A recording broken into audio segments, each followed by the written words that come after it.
What? Rip and tear until it is done. Pause. Time to stop this video before we even start.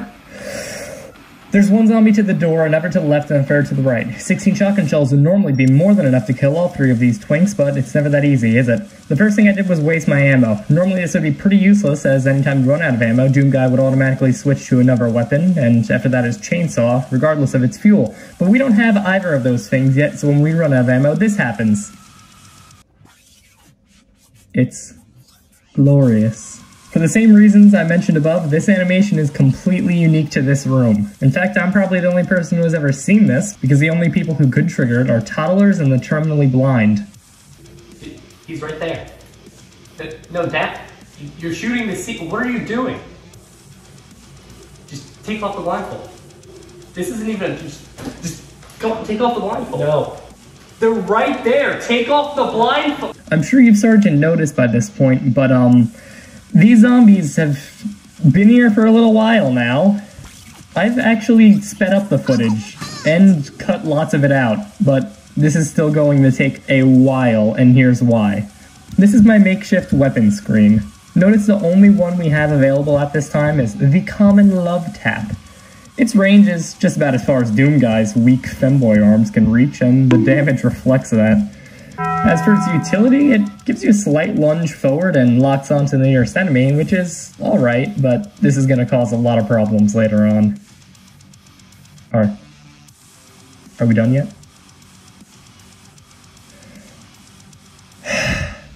These are the base stats of a single zombie. They have 180 health and do between 9 to 10 damage for each hit. If you didn't catch the important part there, the love tap only does 1 to 2 damage, which means it would take roughly 100 punches on average to kill a single zombie. And we're fighting 3 of them in the first room. A half hour of punching zombies and multiple deaths later, I began to realize something. The only time I've ever seen a punch kill something in the base game is a glory kill. The trouble is, the tutorial for doing a glory kill comes after this room. That means I might not be able to kill them at all. What if the punches can't do enough damage to kill the zombies normally? What if this entire challenge was impossible from the very first room? I was keeping track of each and every hit, counting in my head and out loud so I can make sure I wouldn't make a mistake. From tests I did in the game before starting the video, and from cheating, I knew I needed 100 hits to net a kill, but I was sure I did more than that on previous runs. At this point I had 97, 98, 99, 100, nothing, 101, 102. I kept going. There was nothing else I could do. Nothing left to do but keep punching endlessly into this wall of... Oh! Guess I miscounted. I died again, but now I knew it wasn't impossible at the very least, and it didn't take much long after that for the next 2 to go down as well. At this point, I was almost an hour into this challenge when I left the first room. The door opens and I absolutely dome this guy before running past the 2 zombies by the entrance. There's a third later down the stairs, but I could also ignore him as I grab the chainsaw. This is quite possibly the most important weapon from here on out in this run. It can instantly kill any enemy, gives Doomslayer temporary invulnerability, and automatically recharges fuel. There are a few catches, but we'll get into that later. For now, I run past another zombie and punch a rock. Behind it, there are a few health potions, which we don't really need right now. And hidden right on this pedestal, there's a little demon toy. These are completely unnecessary, but I'll just be grabbing them anyway because I find them cute. Punch another metal rock, and I seriously start to question where all this strength was 2 minutes ago, but we're past that. Next we grab some armor, skip the floaty boy to go straight into the fight. So, we grab a weapon mod from the floaty boy, and then go straight into a fight. These are imps, and these are gunners. And this is why I love the chainsaw. We actually have a rare chance here to slow things down for once and explain how some things in this challenge work, so let's do that. First off, this isn't a strictly melee-only run. You probably noticed from watching me decapitate enemies by now, but if I did only punching, this challenge would either be impossible or take hundreds of thousands of years worth of gameplay just to get through the first level. So my updated rule set is that I can use melee, but I can also use weapons that aren't considered guns. That means I won't be using any of the main 7 you get in the game, even if some of them technically aren't guns, like how the shotgun can shoot grenades and whatever this is.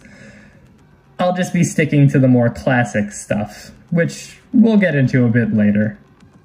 Anyway, back to the room.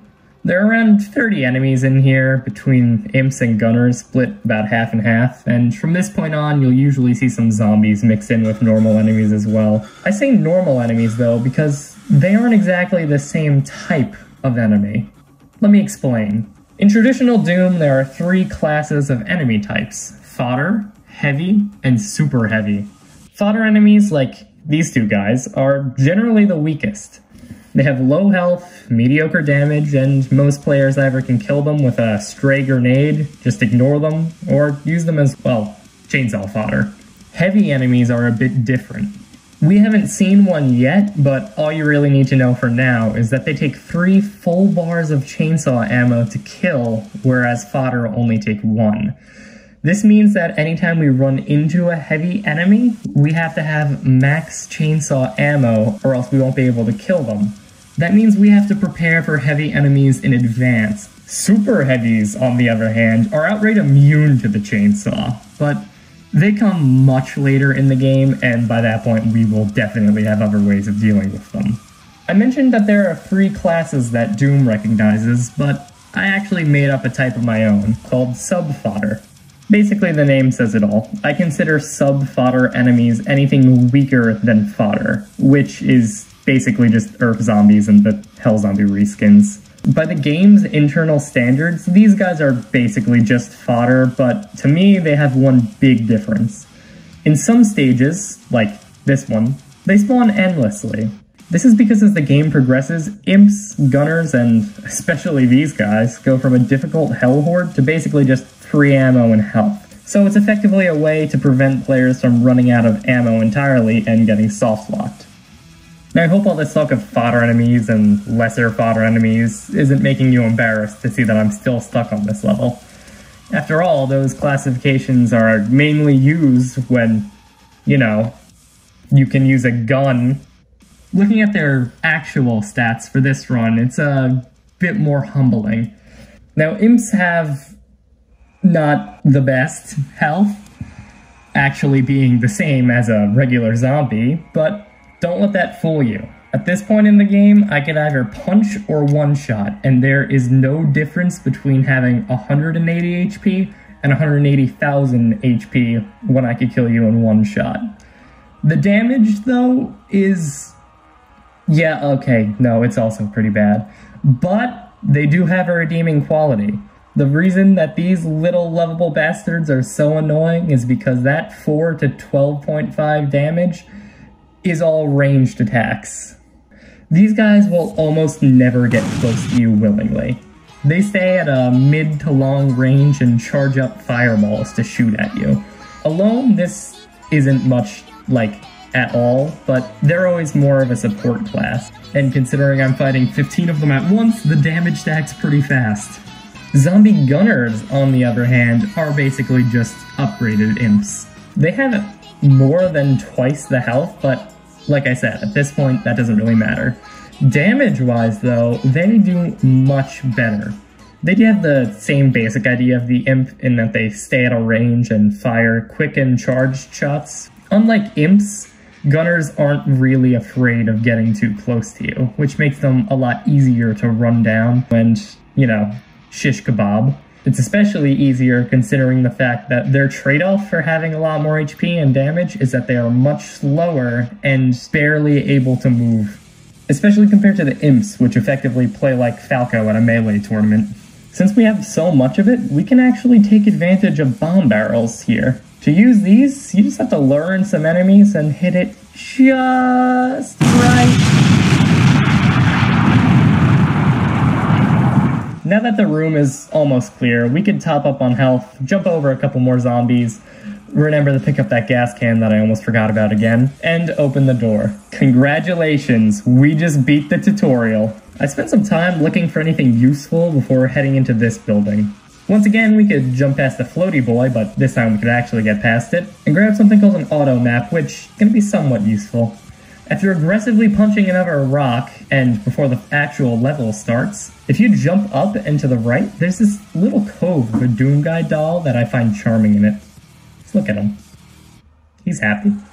Hopping back down, we can brush past these 3 zombies and attempt to carefully nudge. Jump down from the ledge and grab these shards of armor. Some sick parkour later, and we land on this overhang. As I jump down, listen closely. Do you hear that scuttling in the distance? That wretched sound of a laser? Oh boy, baby, it's none other than an arachnotron. If this bad boy looks familiar to you, you might be thinking of the final boss from Doom 2016. Funnily enough, these guys are actually made from the remains of that original Brain Blaster, and it definitely shows in their base stats. Out of all the enemies, they have the 5th highest health, a laser blaster, scythe hands, grenade volleys, and it's dead. Yeah, most enemies in this game are pretty underwhelming when you have full chainsaw ammo, but hey, what else could I have done? He has more health than 16 zombies combined, and I am not trying to see what my hands would look like after 7 hours of punching. Clearing the rest out was as simple as grabbing some armor and going boom boom with the bombs. By this point, I was getting real tired of the chainsaw, and especially its cooldown, but there was only one section left ahead of me, so I reasoned that I could just power through it in 10 or so minutes. I jumped through the gate and made a big show of passing this weapon for some reason, and got the updated auto map. If for some reason you hate having family, friends, or a social life and decided you would want to play along with me, this is going to be very useful for healables, although I ended up cutting out most of that footage because it ended up being almost 10 minutes of... Hey guys, I'm back for Christmas.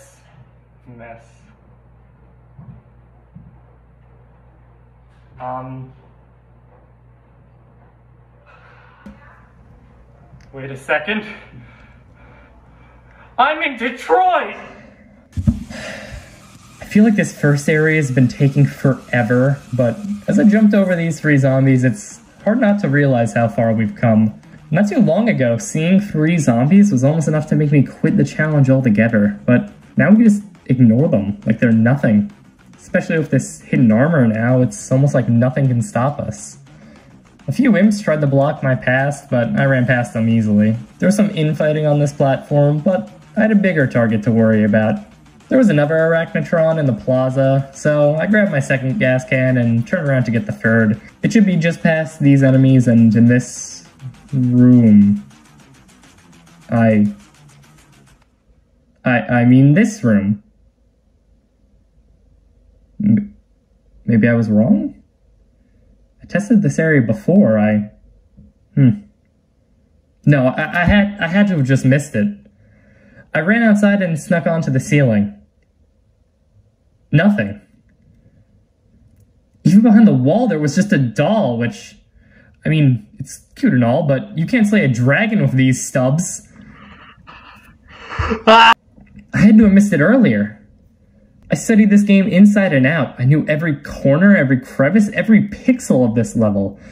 I studied every health canister, every armor drop, every gas can, and every barrel, every respawn point in this game. So when I realized there were no canisters anywhere in this area, I knew I must have missed one before the gate.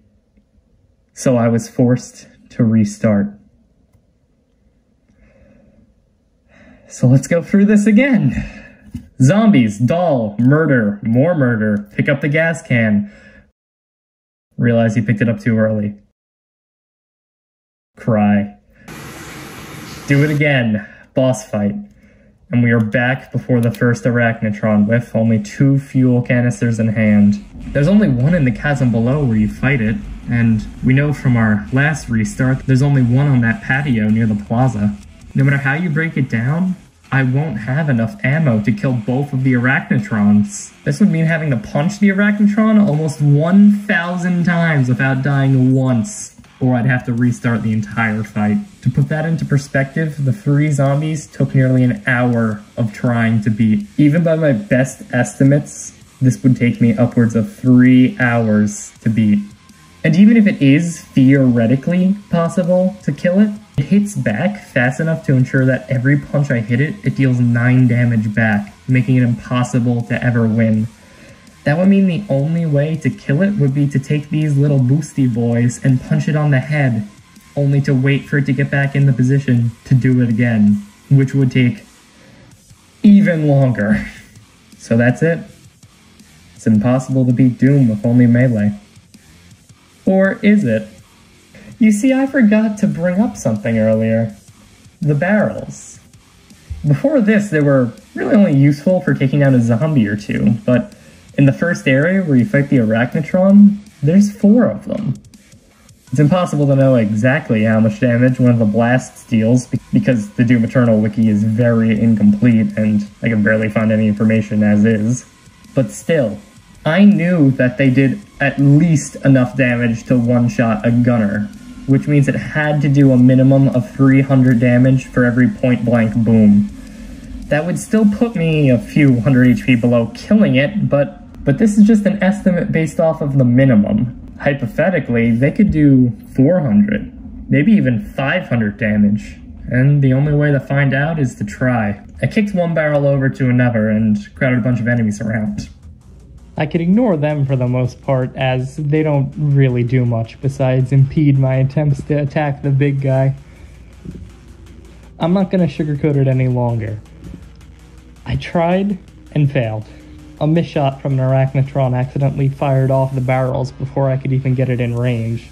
So I tried it again. This time, it survived. Even with all the bomb barrels in the level, it clearly wasn't enough to kill it. But I still didn't give up at this point. There was nothing else for me to do but punch. So that's exactly what I did. I punched and punched and punched, going around and around for minutes on end. I didn't think I would even be able to kill it, or even dent it for that matter, but there was literally no other options for me at this point. So I punched and punched and punched. And it died? It died? Wow, okay, we're back in business then. I actually managed to kill it, so I grabbed one of the gas cans in a level that I couldn't use before, and jumped down to the patio. This time, I actually tore through that last Arachnotron pretty easily, and the rest of the guys were nothing but fodder for my chainsaw at this point.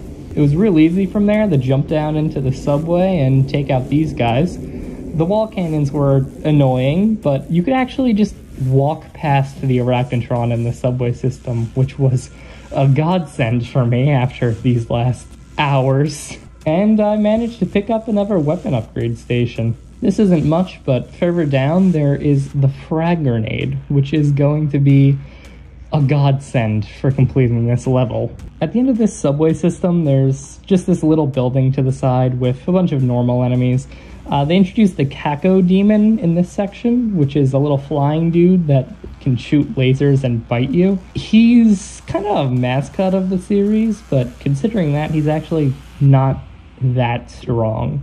Granted, his bite attack does an ungodly amount of damage, but if you shoot a frag grenade right in his mouth, it will always stagger him, so he's not really too much to worry about unless you let them sneak up behind you. This room alone had an Arachnotron in it, along with a ton of regular enemies, and after I killed the Arachnotron by wearing it down with a frag grenade, another one jumps out from the wall. I could run past this one too, but I just chose to blow it up. I mean, it only takes 10 frags, and even though it takes like 30 seconds for one to recharge, it was just cathartic, okay? After so long, finally having a way to kill these things was a euphoric experience. I jumped into an abandoned building, took out some guys. It was kind of clockwork at this point. Used some bomb barrels, threw some grenades, nothing really tough. There was one section that was notable, this little office building. It was filled with enemies of all different types, so it was definitely very easy to use my frag, but it was noticeably more difficult than the rest of the sections, considering they had Arachnotrons and Cacodemons mixed in together. Still, it didn't take me all that long to end up going through it, first try even, and I just jumped down to the next section. There wasn't really much left to do at this point.